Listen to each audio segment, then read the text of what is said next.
Hey everyone, today I'm here with a quick tutorial to show you guys how I did my latest hairstyle, which are these short distressed butterfly locks, and I'm absolutely in love with them. So for the hair, I use this water wave crochet braid hair, and this is an 18-inch length. And before I install any braiding hair, I always clean it first with some vinegar. I showed you guys how I do this in my last braiding video, but just to recap, I run lukewarm water in the tub, add a heavy pour of white vinegar. I make sure the twist tie is secure around each bundle of hair so it all stays together. Submerge the hair in the water and agitate it to help clean it a bit more thoroughly, and then I leave it to soak for at least 2 hours. On this particular day, I believe I left this in there for like 5 hours. But anyway, after that, I rinse off with fresh water and wring the hair out, and then I just let it air dry overnight. And this helps to avoid any itching or any type of reactions from installing the braiding hair. The next day, the hair is clean, it's soft, everything is intact. And I did have some questions before as to whether the vinegar leaves a smell behind. And no, do not worry, it does not. The hair really doesn't smell like anything once it dries. It just smells and feels fresh. So now to prep my real hair, I'm taking this leave-in conditioner and I'm going to put a little bit of that all over to use as a moisturizer.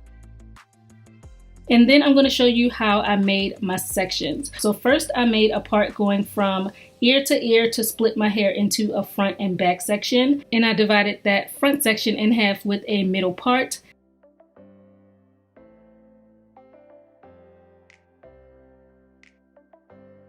Now for each of those front sides, I'm going to be making 4 rows, and each row will have sections for 3 butterfly locks, except for the very bottom row where I'm only going to make 2 sections. Then I'm taking this extra hold jam and applying that to my roots and brushing to smooth with an edge brush. I like using an edge brush for these because it just helps me get in there. I'm using these rubber bands right here, and I'm going to band each section so my roots stay flat.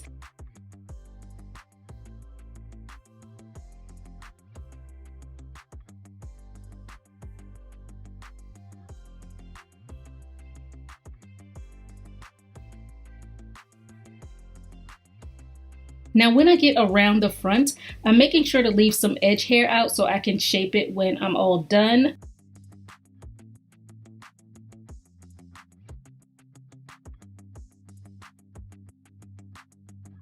So here we go, 4 rows with 2, 3, 3, and 3 ponytails, and I did the exact same thing for the other side. Now I didn't want to overcrowd my head with the butterfly locks by putting in too many, so for the back I made the parts pretty large right up until I got to the very top crown area where I sectioned the parts to kind of match the front half, and I ended up doing 25 ponytails in the back and 22 in the front to make 47 butterfly locks total. Also, just an FYI for those of you that may not want to use rubber bands, you certainly do not have to. You can simply make your sections, smooth down the roots, and plait the hair about 1.5 inches down to keep it all together, and you can continue like that. You don't have to use the rubber bands, but I personally prefer to use them because they keep my roots the absolute flattest, which helps my style to look neater for way longer, but either way will work. Okay, so now we can go ahead and install, and the water wave hair comes grouped together in these strands.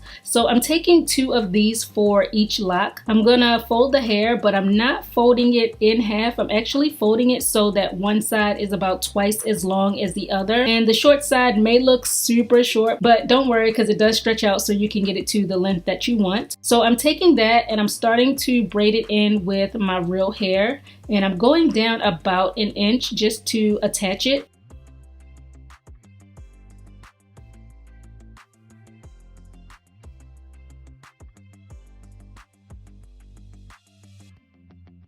Then you want to separate and fluff out the water wave hair so you get a thick, full looking lock, and this also helps with giving the locks a distressed look. And now with the longer side of the crochet hair in one hand and the shorter side in the other, you want to combine your real hair with the short side. We're going to use that as the base, and we're going to wind the longer side around it to create the lock. So first I'm winding upwards because I want to cover up the braided part, and once I get to the very top by my roots, I'm winding a few times around the rubber band to cover that up as well. And then I'm going to start winding the hair down. Now, as I'm winding down to get the irregularities that butterfly locks are known for, I'm fluffing out some of the waves and I'm alternating how tightly I'm winding. Every few rotations, I'll ease up a bit, and that allows the lock to get a little more personality so it's not so uniform. So once I've winded down to the length I want my lock, to finish it off, I took my finger and held it where I wanted the bottom of the lock to be, folded the ends of the hair up, and I wound it around that loop I'm making with my finger a few times to secure it. And then I started winding the hair upwards until I couldn't wind anymore when I ran out of hair. Removed my finger and all done. Here's a little closer in so you guys can really see the details. So again, to attach the crochet hair, we're braiding it in with our real hair down about an inch. Once that's on, go ahead and separate and fluff out the crochet hair.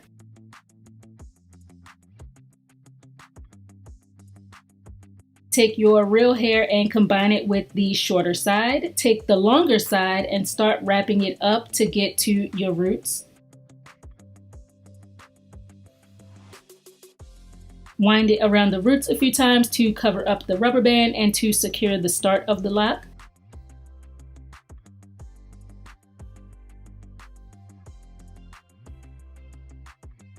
Then start winding down until you get to your desired length. And a tip for this, while you're winding down, you want to try to make sure you're covering up all of the hair that we've designated as the base, which is the shorter side, because that will ensure that all of your real hair is contained inside the lock and nothing pops out. Alternate the tightness of your winding and allow little stray pieces of the water wave hair to poke out to get some distressing.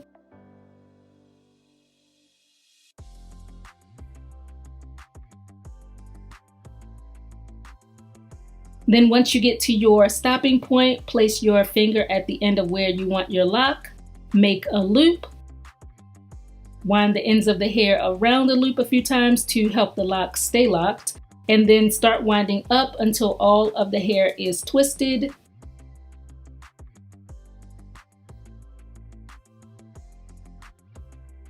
Remove your finger and the lock is secured. Now on this lock right here, I'm going to show you another way you can get some distressing.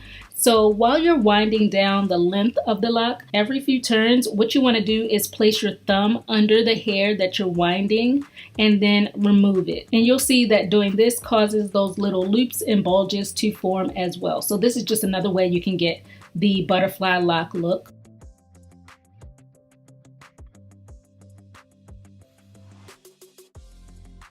After all 47 locks were done, last thing I did was take a little more jam and apply it to my edges, then brush them in place. For this style, it took me about 4 hours total to complete, and I used 6 packs of the water wave crochet hair. And I really like this shorter length. It's very easy, very carefree. I pretty much just wake up and go with this style, which is amazing. I do want to mention though that this hair did feel kind of heavy the first couple of days of wearing it, but after about, I would say like 5-6 days, it didn't feel so heavy anymore and it wasn't bad at all. But initially it did feel a little heavy, but nothing too crazy. Overall, I am extremely happy with how this came out, and I've been wearing this set for 3 weeks now with no issues, just in case any of you guys were wondering. Now, when it's time to remove these, it's really simple. What you want to do is first pull down on the bottom to undo that loop, and then you just pretty much work in reverse by unwinding the hair.